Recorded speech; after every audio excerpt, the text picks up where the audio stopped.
one seems to be kind of blunt. You know, you have 7 levels, and I tried it on 1, and I really feel it. Whereas I tried on which is strange. That must be a higher powered model, because that's a sit means sit collar, right? Yeah. It is a. Sit means sit. Yeah, that's where they went to, and my son said he's much better from sit. I mean, I thought he was not salvageable before sit means sit, and but now he can do place and he listens, but he still whines. He gets so nervous. As soon as we go out of the house, he's on edge. Like this, in his own yard. Yeah. And like he's good. I mean, he also has separation anxiety. The kids left for their honeymoon. Okay. And so, I mean, I babysat him before, but I think he got, they he's just, I think he's valuable. Okay. So, right, so may I see your remote here? Yeah, of course. So that was a 1. Do you know which one is the vibrate? No. No. I'm gonna just, because one of these is continuous, one of these and one of these is vibration. That one is just, that's the one I use. This one, I think that one said it was continuous, and that's continuous. But that's okay. But that one definitely sharp. I know, because I tested it on myself. Leave that man alone. Would you just grab the collar right here, and I'm gonna tell me if you feel the vibration. Yeah, just grab the box. All right. Is that a vibration? No. No? Okay. Do it again. Do it again. No vibration there? Not really. No. Okay. So I think the button that you hit was actually continuous. All right. Okay. Because here, I just pressed this button in the front, and I can tell that he feels something, but we're not getting that overreaction. So I think what you hit was actually the So the one on the side is the strongest. Yes. Yeah, that was the one we were testing on ourselves. All right. Yeah. Okay. Yes. So what you would want to use is actually this front one. Okay. Okay.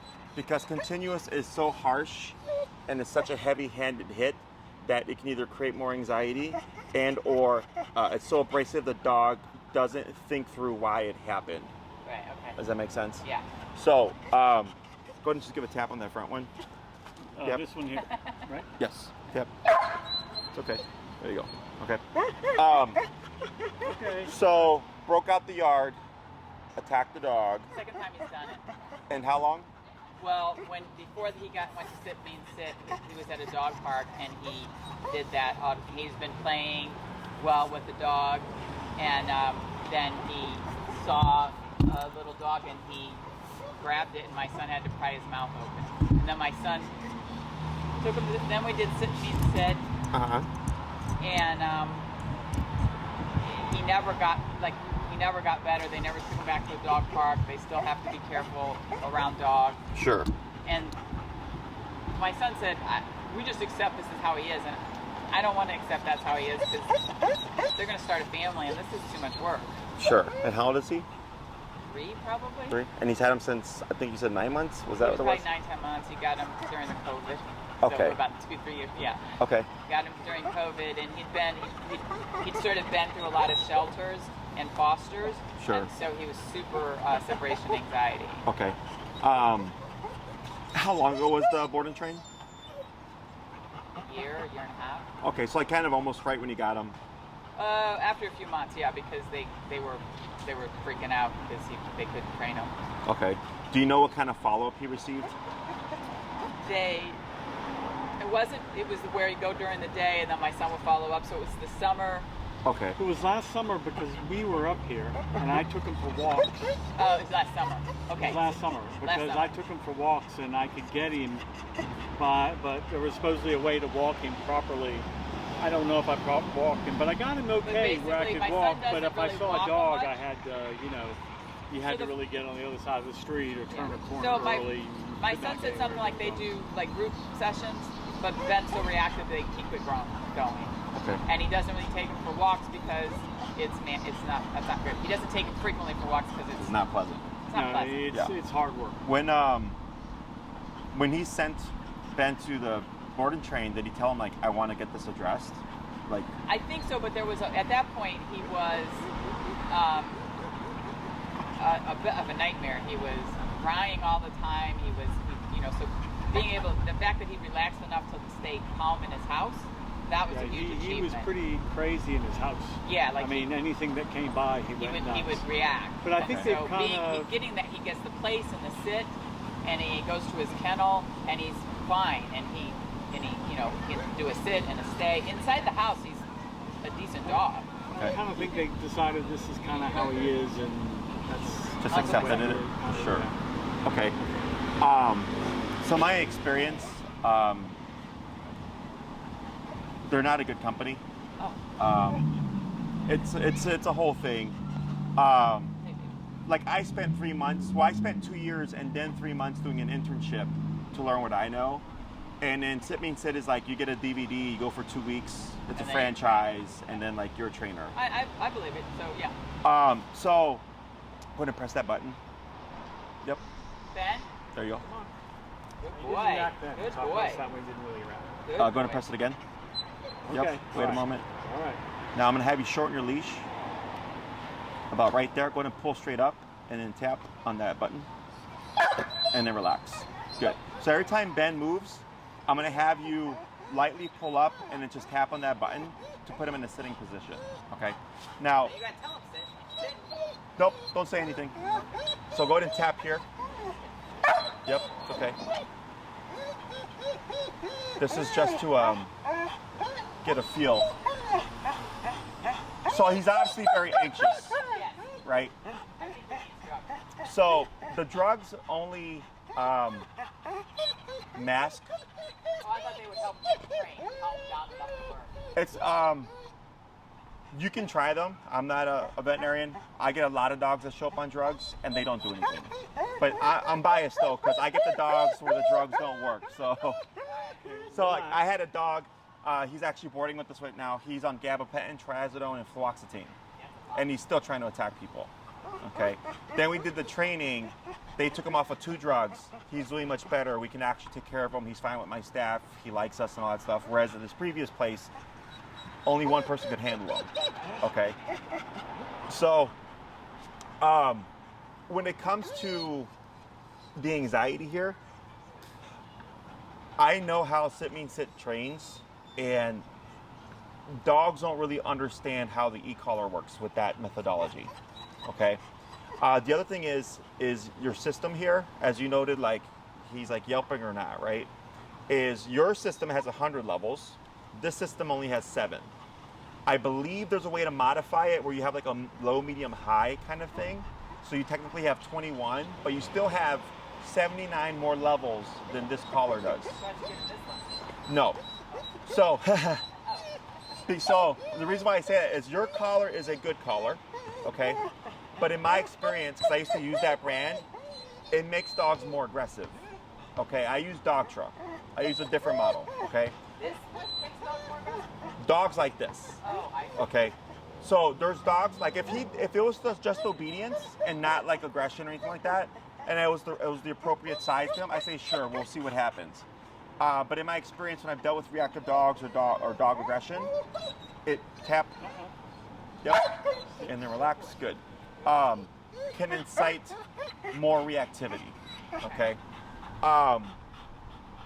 With the Dogtra brand, that's why I switched them like 10 years ago, because I used to use only your model, but then I was having a lot of issues with my aggression cases and my reactivity cases. So then I switched to Dogtra, and all of them started doing much better. So ever since then, I'm not touching that brand anymore. They're a good collar. But when we get cases like this, I tell people, if you're going to invest in a new collar, don't do that one, okay? So this one here, he's responding to, which is good, but it's too much, right? So for him, because it's too much, it can create more anxiety, okay? And we need something that's more tempered. The collars that we use have 127 different levels, so 27 more than what you have, just for more fine tuning, okay? He would also be on a collar meant for a 70-pound and over dog, because there's different outputs. So there's collars for like little 5-pound dogs, collars for 15-pound dogs, 35-pound dogs, 70-pound dogs, and then 70-pound and over dogs. Okay. The reason why. Yep. Go ahead and tap on that button. Okay. The reason why you want that 70-pound and over collar is it's the highest powered collar. You don't have to worry about is it going to be enough. So it's kind of like you'd rather have it and not need it kind of situation. Does that make sense? And I was going to say, I think from what I saw, he's like 80. Is that correct? Yeah. So regardless, size-wise, it's the model that would fit his size. Okay. So, were you trying to do in-person training or a board and train? Whatever will fit this dog. My son only has his back on Sunday, and he has 1 week before he goes back to school as usual. So who's going to be in care of this dog? I'm finding out, because you guys have a lead time. Sure. I'm finding out to tell my son. My son will be trained. Okay. Just so I know what to recommend for you. So you get more value out of in-person. Yeah. Okay. The con is it takes longer, but the pro is because it's you, like kind of like how I'm coaching I'm assuming your husband, right? Just how to just kind of de-escalate the dog just for the sake of having a conversation.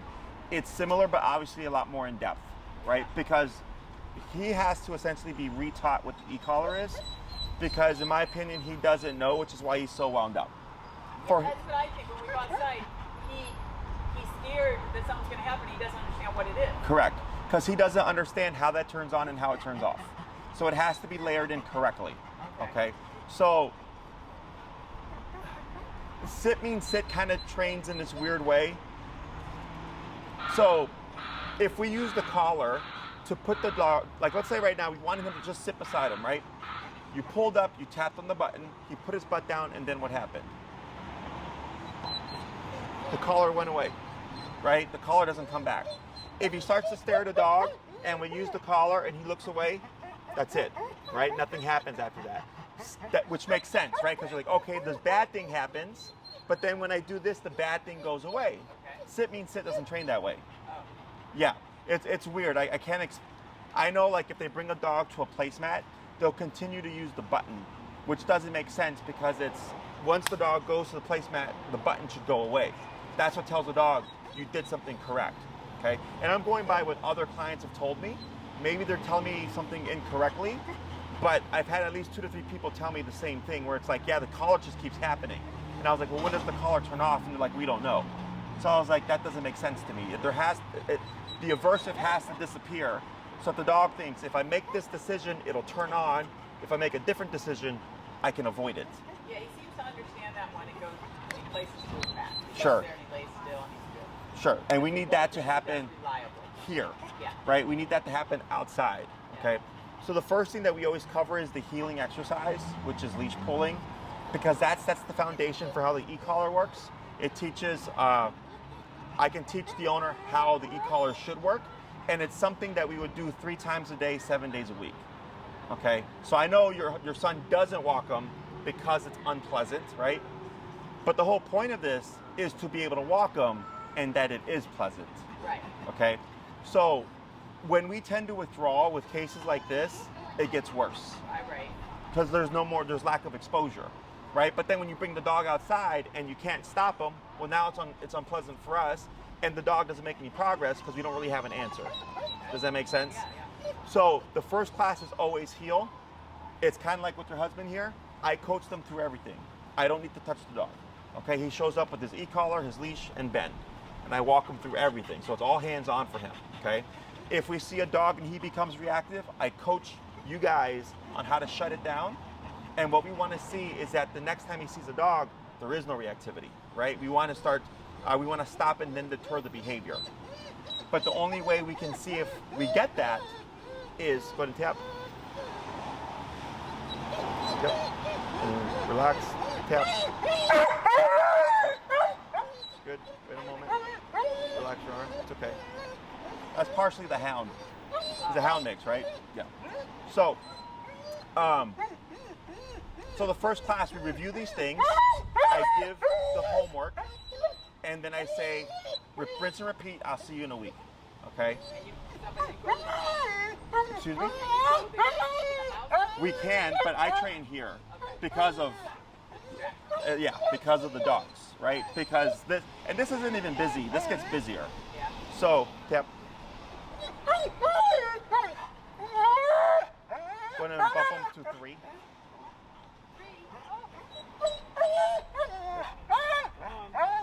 Okay, and then relax. Yep. Good. that's just him. Nothing's happening. Well, he's been doing this in the car the whole way over. Yeah. She's got shepherd in her, and if she wants to ignore the bolt, she ignores it. Sure. She Yeah. doesn't care. But he's not at a point where it's enough for him to Stop. exactly, right? And this is limited because there's only 7 levels. So that vocalization doesn't always mean physical discomfort. It can just mean he's already over threshold that any little thing sets him off to the next thing, right? Because if he's vocalizing at 1, well, then what's the matter for at 3, 4, 5, 6, 7? Because he's vocalizing even at 1. Does that make sense? Well, So, vocalizing is in the car. Don't stress. yes, okay. So the leash walking exercise is The foundation. the foundation, but it's what I would gamble is going to help get rid of this. Okay, because we look at this and we go, the issue is this, the whining, the vocalization, the anxiety, Yeah. right? And I look at it and I go, yeah, obviously, because there's a lot of symptoms of it, right? But we want to see what does regular practice structure achieve. So I get cases where the dog's very reactive. We have 1 class, and by the 2nd class, there's nothing. Okay? I get other cases where it takes me a few classes before we find the solution because I'm trying to figure out what's going to work for the dog. Okay? Every case is different, but it is all based off of the leash walking stuff. Because if the leash walking stuff addresses this, then it's easier to address reactivity. If he's already at a stress level of 10, and then he sees a dog, and then he's at a 12, and then this is putting him to a 15, like it's just stress upon stress stacking upon each other. Does that make sense? Yeah. So the first week would probably suck because your son or whoever's going to train him is going to have to walk him 3 times a day, 7 days a week. Because we have to see, are we making progress? So if your son comes back and like, hey Jesse, I feel like there was 0% progress, or I feel like there was 80% progress. Yep, up on your leash, tap, and then relax. Good. Up, tap, good. That gives me information. Because if he's like, hey, 0% progress, then I know what we did up, tap, tap, tap, tap, good. Didn't work, right? We've X'd out, crossed out some things. We move on to the next step. Does that make sense? In regards to the training, what are your goals other than like the reactivity? Is separation anxiety a thing? Yeah, I want to be more like her. She's pleasant. Different personality types. Yeah, I can't make him what he's not. This is an anxious dog. Okay. Okay? Well, I want my kids to be, I don't want him to attack other dogs. Okay. That was terrifying. Yes. And it would be Up, terrifying. tap. And I don't want him to be a risk to my son feels that he's strong enough, but my daughter-in-law is tiny. Sure. And my concern is if he's not controllable, pretty soon she's going to be tiny and pregnant, and he has to listen. Sure. A year ago they came to visit us, and she had been sick. Yep. Yeah. Good. Oh, they tried a prong collar first. And I Yeah. had it on the wrong way. I didn't know. And she said she was taking him for walks. And how on earth I could not hold on to it. I had it the wrong way around. Sure. So I had to turn that thing around. I thought, I'm about to kill this dog. After this happened, I got a really heavy-duty harness, and I got a 300-pound tether, and I put it on a tree, and he went and saw a dog on the fence, and he snapped that Harness? the Sure. hook out of the harness, and he put a gash in the tree. Luckily, he got the harness full on his legs, and I could catch him before. Sure.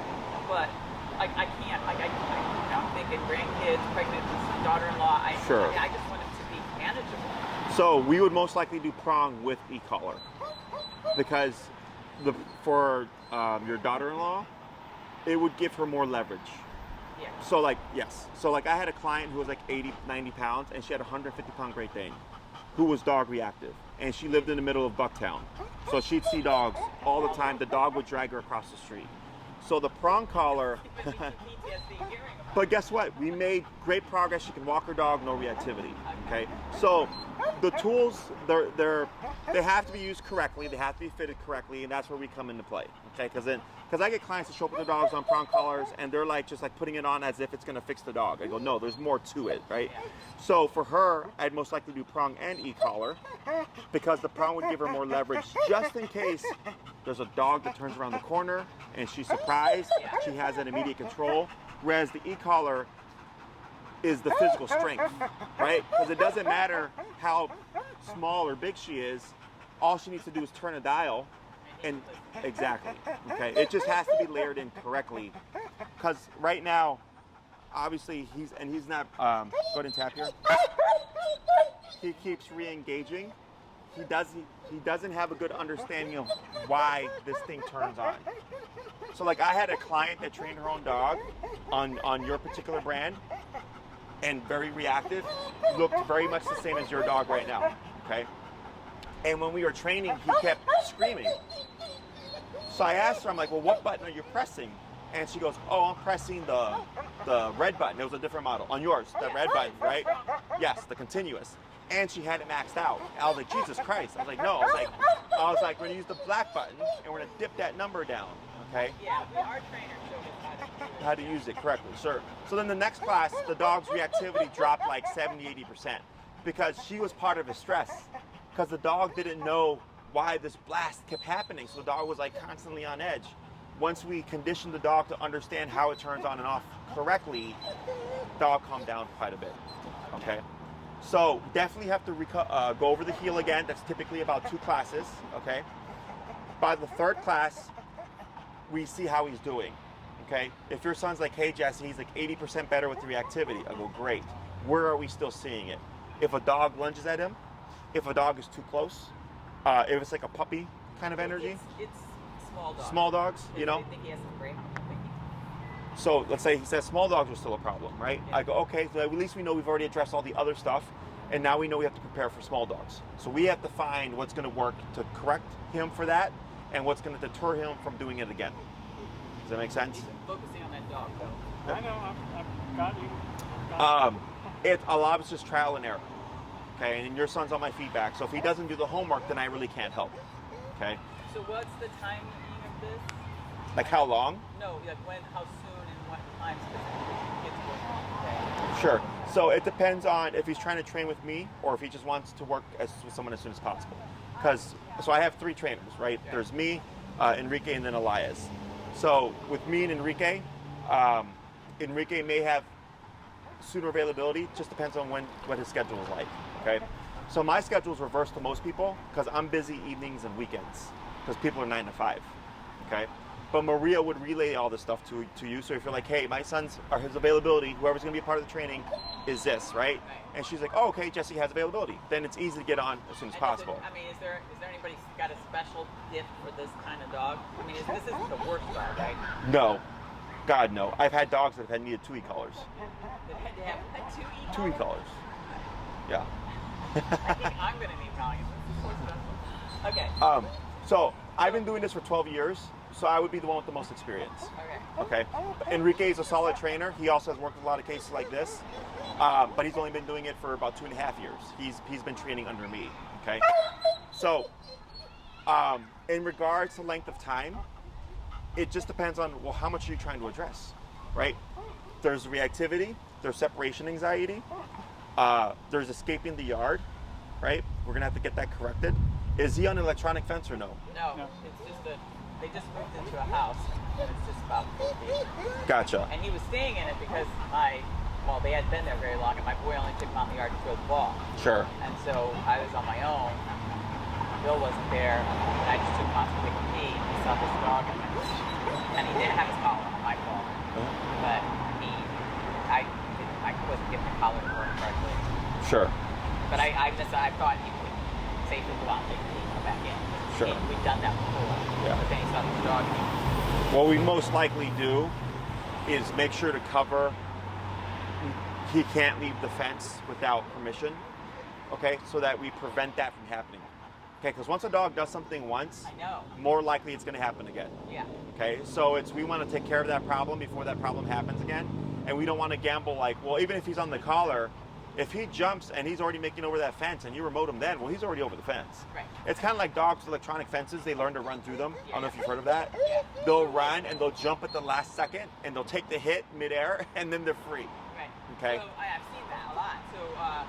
So maybe somebody who can come to the house and train with Yeah. the fence would be good. So what with our program, so you can do an in-person program. It's just more expensive. Okay. Or a lot of our clients train with us here. And then if we need to do a class or 2 in the home, they just pay like an upcharge, and we just have a class in the home. Okay, because like the reason why we like training here is because it is so busy. We get dogs, we get people, rollerbladers, skateboarders, baseball games, all that stuff going on. So for them, they're like, okay, I'm in the middle of Oz Park and it's busy, and I'm stopping reactivity. I'm getting my dog to focus. I'm getting my dog to calm down. So when they go home, it's not like training in a quiet environment and then hoping it transfers to a real life setting like this. Does that make sense? So there's options, and you can go over these with Maria. But I've seen worse than this. Now, when it comes to curbing all this behavior, it all comes down to how far are you guys willing to go, okay? So like right now when I told him to go to 3, okay, how did you feel about that? I can't see it, but my son, okay, my kids, It'll be him, it's not us. the kids can do it. Sure. And he could do it. But that's what I'm saying, just so you know, okay? Yeah. Me and her, we could. But she doesn't, we can take her off leash and she'll stay right there. She Sure. doesn't go She's anywhere. a natural shepherd. Yeah. I mean, she's obviously a completely different personality type, right? So the reason why I bring that up is I have a client, dog's name is Milo, it's a pit bull, very reactive dog, okay? It took me 5 classes to finally get to the point of stopping the reactivity, okay? The reason why it took so long is because he was a very extreme case, okay? I knew what the answer was in the first class, but I had to get the owner to understand the process. So with e-collar, you start low, you work your way up, right? So we started at 1, we went to 2, now we're at 3, right? Until we find what's gonna work for the dog. Same kind of process, but more prolonged, okay? So he keeps coming back saying, Jesse, the dog's still crazy reactive, crazy, not getting any better, right? So on the 5th class, I said, okay, today's gonna be it. We maxed out the collar at 127, okay? And for everything that dog does, he gets corrected at 127, okay? Once we had that class, I told the owner, you're gonna take 2 weeks to practice this, and then I'll see you then and we'll see where we're at, right? I saw him 2 weeks later, and he was at about 70% less reactivity, okay? So that's a big jump, because we were at 0%, okay? Dog howling every time. Almost. Oh. Then I told him, we're gonna take a month, okay? He took a month, came back, Jesse, no reactivity in the past month. I go, great. What's your number at? He's like 127. I go, that is correct. Because most people, when they make progress, want to dip that number down. But the reason why that dog is doing good is because the owner is at 127. Yeah, my son and his wife are more flat, Okay? sweet, tender-hearted. Like, Sure. They'll do what they have to do. And I explain it. Because they understand they rescued this dog. He was a mess. Nobody wanted him. Yeah. I mean, it's a liability, right? You got vet bills. You got, let's say somebody's trying to break him away and he bites them, and then now there's a lawsuit. Like, shit can get complicated very easily. If he had killed this dog, dog was on public property, private property, kills a dog. It's bad. Yeah, no. And I've worked with like this stuff like this before, so it's not like my first rodeo, okay? Now, for your son, when he goes back to school, is he still in Chicago or is He lives in Old Irving Park. He just bought a house in Old Irving Okay. Park for about 20 minutes or so. Okay. And he teaches, it's like 20 minutes from there. Sabin Elementary, so it's Okay. And down his close wife to here. works from home. And his wife, well, and Okay, partly cool. downtown. Cool. For some reason I thought he was going to be like leaving or something. I was like, that's a tight timeline. I'm leaving. You're leaving. Okay. You're like, I got to get away from this dog. Well, that's the other thing. Yeah, I'll you be read her back, mind. right? Like I'm like the hands-on grandma. I'm like here. We came to look after him, and he was supposedly, yeah, he's great, he's great. Second time I've He's looked really after him. much better. So we took him to a coffee shop, and we were walking, and there was a dog there, and And- absolutely lost his shit. And I was holding on to him for dear life. Maybe I didn't have it on tight enough, but he I wasn't don't responding. know, but I it had to drag him home. and So- the man with the dog was scared. So I mean, part of it is like, I'm so stressed by That him was our not last walk. listening. We haven't walked. I'm so stressed by him not listening. I'm like, this is going to interfere with my You. mom role. Like, I can't come visit my son if the dog can babysit. Like, the dog's stressing me out. Sure. No, I get that. Yeah. So- this is an investment I will make to get this dog better. And so I'll give you a couple of choices. So I definitely recommend in person. Okay, that's the most value. It takes longer, but it's all hands-on. They're learning everything themselves because at the end of the day, they're the ones that are living with the dog, right? Yeah, they'll do it. Yeah, So like I could take it to my facility and within like 24, 48 hours, this will be a done deal. that's what we did with her. But we do this day in and day out. Okay, so and Well, this what is about boarding? Can we do that? A boarding train? you could, but it's not as valuable information-wise because they don't see the process. And that's where the value is, right? Is if you take this, or your son takes this dog, we do the training, I go rinse and repeat 3 times a day, 7 days a week, and he comes back, he's gonna have a lot of information, right? Because he's the one that's having to work through it. And then I help him, I give him answers, I go, well, that didn't work, so we're gonna do this, right? And he leaves and he does it for another week. And he comes back, he's like, hey, I made progress, right? And this and this and this. So he's learning everything himself. He's getting trained, yeah. Exactly. Whereas if the boarding, I mean, like she slipped a little on her boarding, but she was a good dog. But she was a good dog at the beginning. Right. It was mainly. Yeah, if this was just like the obedience Fit. type stuff, you know, and it wasn't like my dog attacked another dog and blah, blah, blah, escaped the yard, then I would say, sure, boarding train is an option. But there's more value in person. All right. Okay? And boarding trains, just so you know, are more money and easy money for us. Okay? But I don't care about that. I care about your son and his wife and you guys having the tools and know-how so that you're not like this and you're not stressed. Okay? So that when you go over to his house, you're not like, oh my God, that dog. I think he's going to eat the dog. Okay? So, My hand's still bruised for punching him in the head to get let go a little. you gotta do what you gotta do. I didn't even help. So, yes, I would suggest in person. I would put you guys at like a 6 to 9 week program, okay? If you did 6 classes, it's 1 day a week for an hour, okay, over the course of 6 weeks. It would be 2 classes on heel, because that has to happen first. By the 3rd class, I will have a good idea of where he's at reactivity-wise, okay? Depending on where he's at, that 3rd class will most likely be targeted towards addressing the residual reactivity. Where does he still have problems, okay? By the 4th class, I'm hoping that where he's like, hey, Jesse, every day it's less and less reactivity. It's good progress. I go, great, we're heading in the right direction. 4th class could be that in-home, let's make the yard, he's not gonna jump out that fence. We have to get that addressed, okay?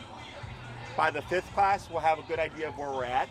And then if it's everything's going well, we can cover other stuff like the separation anxiety. Is it barking? Is it howling? Is it breaking out of kennels? He goes in his kennel and he just howls and howls. Okay. We wouldn't break out of the kennel. Okay, so that makes life easier. So potentially, this is rare, but potentially, with layering the collar correctly and regular use of it and the walks and stuff, separation anxiety may go away or start to go down. Okay? Maybe. I think the way the kids define it is like they think he's regressed because they're not there. That's what they see as separation anxiety. Sure. And then it's like you can't be so locked to your dog. Yeah, no, he's like attached, like he's like, he needs, it's like a need, right? Yeah. And that's why there's a problem. Yeah, you can't be that way because you can't always be there. Correct. Right? If you're never gonna have a vacation or anything. Right. So by the 5th class, you know, we would probably talk about the separation anxiety stuff. Most likely a bark collar to correct all that. Okay? Because unfortunately with the e-collar, once you're out of range, you can't do anything. With the bark collar, if he howls or he barks, whatever, it'll correct them even when they're gone. Even for you guys, it'll correct them as well. Okay? But if you just slap a bark collar on him now, it's only addressing the symptom. It's not addressing the root cause. Okay? Because the symptom is howling. The root of it is the anxiety, the need to be with the owners or whatever, right? But that's why these things all work together, okay? And then the 6th class is a play it by ear. It's a variable. If they want to review something, go over something again, we can, okay? If you did, and that's what I call like the bare bones program, where I'm just coming in with this. This is the problem, and I'm only focused on what's going to work for the problem, okay? Yeah. And then if we get it addressed and there's classes left over, what would you like to do? Do you want to cover recall? Do you want to do something else, right? Then they can pick and choose what they want to cover because we already addressed the main thing, okay? When should I order this collar? Maria will send you the information, yes. So I don't care where you get the collar from. I just care that you get the correct collar and she'll provide you with the make and model, okay? And you'll train my son. Correct, yep. If you decided to do 9 classes, it just gives us a bigger window to work on stuff, okay? So like, let's say this anxiety is through the roof, right? And I can't just come in and say like 127 your dog. I have to do other things to see, is it gonna work? And then finally, if it's like, well, we tried, like with Milo, right? I tried everything I could up until that 5th class, and then I was like, okay, now we need to do 127, right?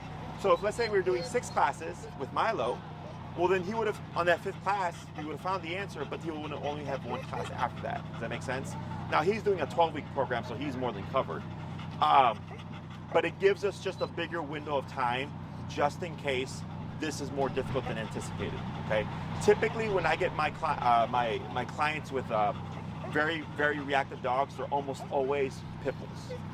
Okay, and I hate to say that because I have a pit bull myself. I love pitties, but pitties, reactive or aggressive pitty is very different than a reactive or aggressive German Shepherd. Okay, so this guy's a hound mix, right?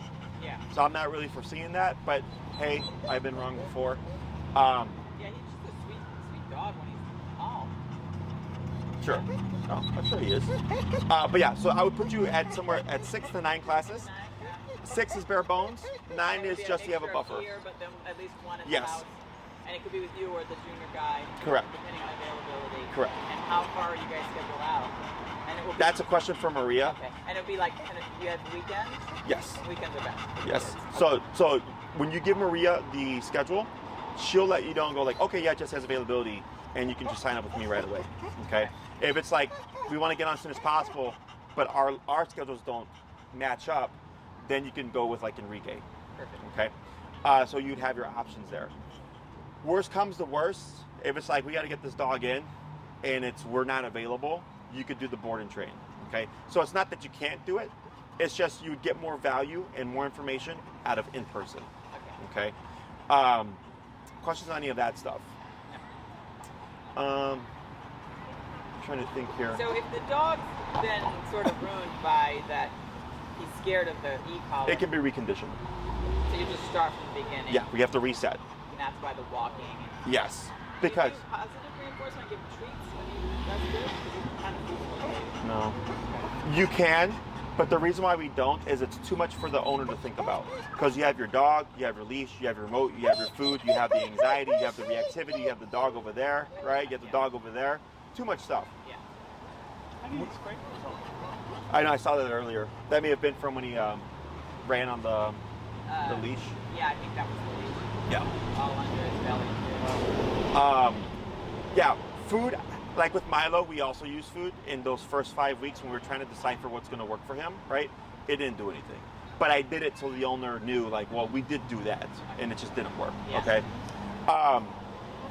Because dogs, when it comes to reactivity, it's very simple. It's don't do that, right? I don't care what you do in the yard, but don't jump out the fence and don't attack the dog, right? Yeah. I don't care what the dog does, just don't do that. It's the same thing with the leash reactivity. If he sees a dog, it's like, fine, there's a dog over there, and if the dog stresses you out, okay, but don't attack the dog, okay? So when it comes to stopping things, it's all about punishers. This is why as humans, like I was raised old school, I was spanked. You know, if I did something wrong or if I didn't do my chores, I got spanked for My it. children. Very good. I was raised old school. I was spanked. But So- that dog is definitely not as smart as my dog. And but dogs don't, because with humans and kids, we have different types of punishers. You have timeout. You have removing positive things like, hey, you can't see your friends for 2 weeks and stuff like that, right? We don't have that with dogs. If you're like, hey, bud, I'm not going to give you treats for 2 weeks because you attacked that dog, he's like, I don't care. He doesn't even rationalize that. Conversation I try to have with her, and he tries to remind me that she doesn't speak English. Yeah, he's all about physicality, right? He's all about if a dog gets too close, I'm going to bite him. If a dog is walking outside the fence, I'm going to bite him, right? So the e-collar is what we call a bite in the button. It allows us to physically correct the dog, but it doesn't take a lot of technical skill. It just requires you to turn the dial at the correct level and press a button. He just has to understand it before it'll make any real progress with him. Is there anything we can do in the next week to make the dog a little better? Just this. Just so, because earlier when you showed up, like it was like you're here, right? And then Yeah. there was no direction. Yeah, we weren't consistent. And all I said was pull up and tap on that collar, right? So he's still anxious, but at least he's not all over the place. Right. Okay. So if he sees a dog, like right now in terms of his stress levels, he's probably like at a 4 to 6. Yeah. When you showed up, he was at a like 9 to 10, right? Or 12. Because there was no limitation. Yeah. So like when we drive in the car and he's just like whining and stuff, so like. You can, but expect vocalization, right?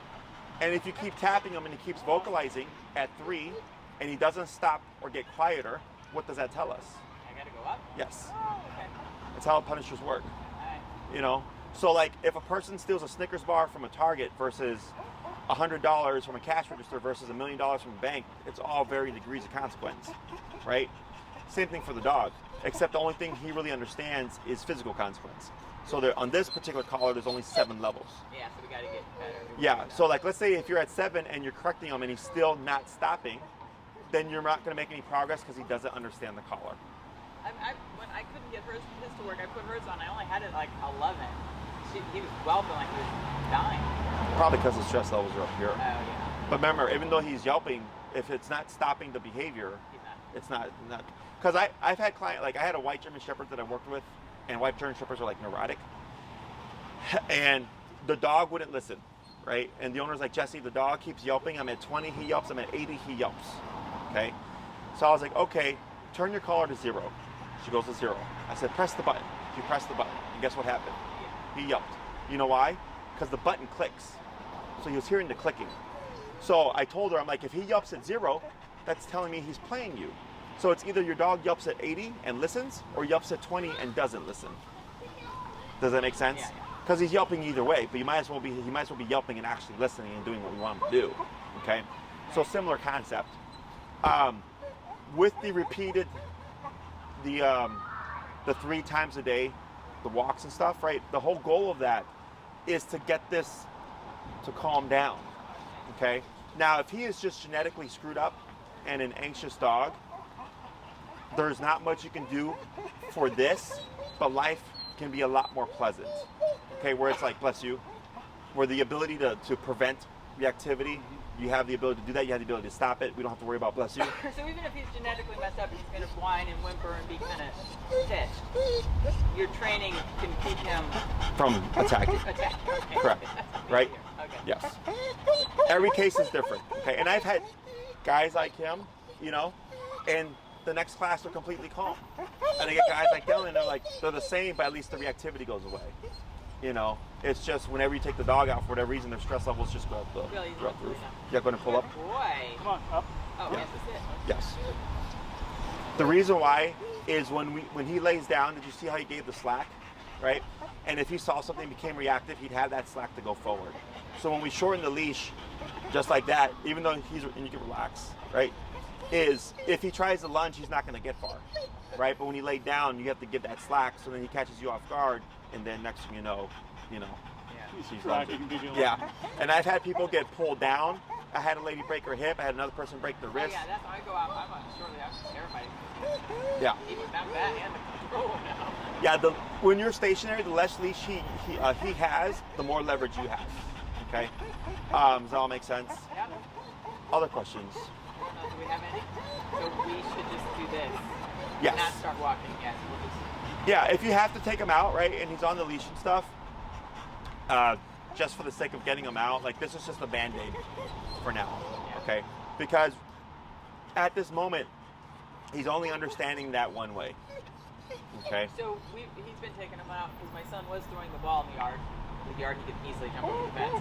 And Bill's thinking that he loves it. He's very ball reactive. He loves the ball. And we hope that will control him. You can, for the ball? Yeah, you can combine them. No, but I mean, like, you think until he gets more training, we should do that. Take him off leash and throw the ball in the yard. For exercise? Yeah. Well, it's not going to help this. But if you want to exercise him, you can. Yeah. Yeah. But what is my risk of him jumping over the fence? Well, I've always got this. Yeah. You can also get a long leash and let it drag. So don't tether it, just have it loose. Yeah. And then by your feet, so you have something to step on, whatever. Because when you tether a dog, it tends to create more frustration and reactivity. Yeah. Okay. I learned that. Yeah. Yeah. Up. There you go. Yeah. But the exercise isn't going to help his anxiety. It's not going to help the reactivity. But if you guys want to do that for the sake of exercising the dog, you're more than welcome to. Okay. When he plays fetch, does he go crazy for it, or is he like chill and he's calm playing fetch? He's chill. He'll run, get it, come Bring it over back, and drop chew, it. He's drop happy. it. Okay. Yeah, he's very happy. Gotcha. And he's not aggressive with it at all. Okay. Because if he was getting amped up for the ball, that would work against you for this stuff. Oh yeah. He doesn't really get amped up. I mean, he wants the ball, but it's not like he's going crazy. No, he goes crazier. When The real thing is we have to watch anybody walking along the fence. You know, any dogs. Sure. In the car driving, he was just on. You know, he'd see a dog. We went by that other park. I don't know the name. The of dog it. park, yeah. The dog He's like, park. we're not training in the dog park. He was like this, and so you know, but Paul was fine. Yeah. And But, people are. He's not kind of. When they people first at got him, dogs. before sit means sit, he was reactive, but he got kind of trained by her. We came up to visit. He calmed down, and they went to some dog parks. But it was then when he chomped on that dog unexpectedly. Sure. And I think it must have been after that. Well, they haven't done things. That I told him to get the sit means sit. And they had these instructions to take him for walks without this.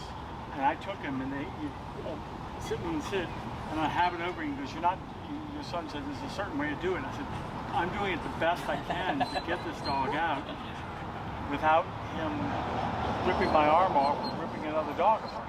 Yeah. So that's what I wanted to take him for walks because he was just stuck in the house. Well, maybe we could try to take him for walks with her. Maybe I'll give him a couple days. Not wait till we get a better. I would just make sure they're not side by side. No, I never. Yeah. Because potential redirect. Yeah. If he gets crazy, exactly. Yeah. You know, single file or whatever. Yeah. But more walks isn't going to help the reactivity until it's done correctly. Right. Correct. Yeah. I just don't want the dog to be. and a baby. I mean, you don't want dogs to be stuck in the house. He was stuck in the house. There's a dog and a baby. Just be mindful. Yeah. No. I've got it. He's still anxious, but you can hear how his energy's just quieted down. Yeah. Right. And it's just literally partially the intensity is higher, but just the consistency of like not allowing him to do anything but. Okay, like when he tried to lay down, nope, can't do that. Try to stand up, nope, can't do that either. Right? This is what you do. Yes. Rules help settle the brain. So imagine like when I had my first job, I was like anxious because I was like, what's my role here, right? But then after a week of being there, 2 weeks of being there, that goes away and you learn your place within the structure of the workplace, or even at school. That's why right? he's better at home. He kind of understands the rules. Yeah, he knows the setting and everything. Okay. And I know for us, like if we see these people with their dogs, we're like, these are just people walking their dogs and enjoying the park, right? But for him, when he's under stress and he sees them, that's like a potential threat. Okay, because we have 4 responses, right? We have fight, flight, avoidance, submission. Avoidance and submission, we don't really talk about a whole lot, but we're mainly fight or flight. Those are the 2 big ones we hear about, right? If he's on a leash, which one is removed? Flight, yeah. Flight, so that just leaves fight response, okay? So when we address him, we have to remove the fight response. He already knows he can't run, so that opens up the brain to avoidance and submission, okay? So avoidance is, I see a dog, I don't like it, but I'm gonna look the other way. Yeah, Yeah. Submission, or is what I also call acceptance, which is I see a dog, I don't like it, but there's nothing I can do about it, so I'm just gonna accept that this is gonna happen. Kind of like us all with politics, right? Yeah, okay. I mean, we do the same thing too. You know, if you've ever been to a store and there's somebody you don't want to talk to, you go down a different aisle, right? And if you left the store completely and hopped in the car and drove home, that would be flight response, okay? Or you'd run up to them and punch them, and that's fight response, right? We do the same stuff too. It's just as humans, we're less inclined to do fight response. Some of us. You've obviously never met my brothers. But dogs are more primal. They're more about black and white fight. Yeah. Okay. Questions? I don't know. I guess we'll get the details. You got to sell it to your son and Cheryl. They got to do it. They have to follow through. I can only provide the follow information. Can you send this? Yes. So nothing is you can ask Maria. You can either go to my website and on the home page, you'll see if you scroll down a little bit a video if it's like a pit bull like smiling into the sun or something. It leads to a playlist of videos where it's like reactive dogs and they're more chopped up and concise where I explain the whole process. So if you'd like to see like, hey, what does all this look like, you can check out the videos there. They're also on my YouTube channel, and if you go to my channel, you'll see right away like there's videos, and you'll see me like in front talking and everything, just to give you some more insight on the stuff that we work with. Yeah. So I wrote stuff like this all the time. This is my niche. But definitely they have to be on the same page. They have to be willing to follow through. If I say, hey, it sucks, but Ben's going to need 127, right? They have to do that, otherwise we're stuck, okay? Because I want to get this to be as good as possible, okay? Yeah. I want no reactivity. I want your son to look forward to walking his dog. I want his wife to look forward to walking the dog. I mean, if they had any kind of goals, it would be to go to a brew pub with the dog on a pet patio. They would love to go to a group. It's possible. but they have to be willing to do all the work, okay? And that would most likely push you in like a 9 class. Well, right range. now, when he gets really like this, your son kind of sits on him, kind of holds him down and kind of tries to comfort him instead of be dominant with him. Yeah. You'll get bit that way. If the dog's too intense and you try to put weight on him, you'll get bit. Yeah. So tell him I don't recommend doing that, okay? Yep. Good. Other questions? This is good. Keep doing this. Yeah. Oh. You know, I've got the Punisher. You see how he's starting to look away there, though? Right now he's focused back on. Go ahead and give a tap. See how he looks good, away? Good. Yeah. And no. Right, see how he looks away? He licks the lips. The lip licking is stress. Okay, because now he's conflicted because he's like, okay, I don't like that dog, but I also don't like that. Okay. And this is just a quick band-aid, just for the sake of having a conversation. Obviously, there's more to the actual program. Other questions? Can he teach you not to be entitled? No. Can't help that. So you can email Maria. Okay. Okay. Or talk to your son, make sure all that's good. If you send her the schedule, it kind of just helps skip a step because that's what she's going to ask you for. She's going to ask for the availability, and she cross-references with my calendar to see where she can put your son. Okay. Anyone who wants to be or is going to be a part of the training is more than welcome to be here for the class. Okay. So if that's your son and his wife, or your son's wife and you guys, you're more than welcome to join. Even for like to watch and learn, I don't care. And then bear in mind that Maria goes by our contracts, so she'll send you a contract. You're more than welcome to take your time to read it, to question it. But when other people submit their contracts, she knows they're good to go. She's going to be booking them. Yeah. Okay? I saw, right? You have to, people wasting your time, they have to pay the deposit before you go on the schedule. That makes sense. It's helped filter out a lot of BS, because you'd be surprised. We get people showing up and they're like, "Do you train with e-collar?" I'm like, "It's all over my website. And how do you not know this, And they just pay the fee and show up. And I'm like, but yeah, it just helps filter out all the BS. We want the clients that actually want to work with us. They're not going to be back until Sunday, so I don't know if we'll have a chance to talk to them about Sure, it. there's no rush. So, yeah, but then after that, at least I'll have a plan. You can try and see if they do it. Yeah. But they're going to have to do it. But it'll be worth it if I don't they do think it. I can babysitting it until it's better training. Sure, and maybe you're gonna have to tell them that, like, no, not dog sitting unless you get this dog trained. Yeah. Okay. All right, well, thank you very much. Yep, it was a pleasure. If you forgot to ask anything, ask Maria. If it pertains to me, she'll let me know, and then I'll get back to you guys. Okay. Enjoy the rest of your day. Keep doing that, huh? Yes. Come on, Bad. Stop. Ready? Go. Thanks Thank a you. lot. Take care.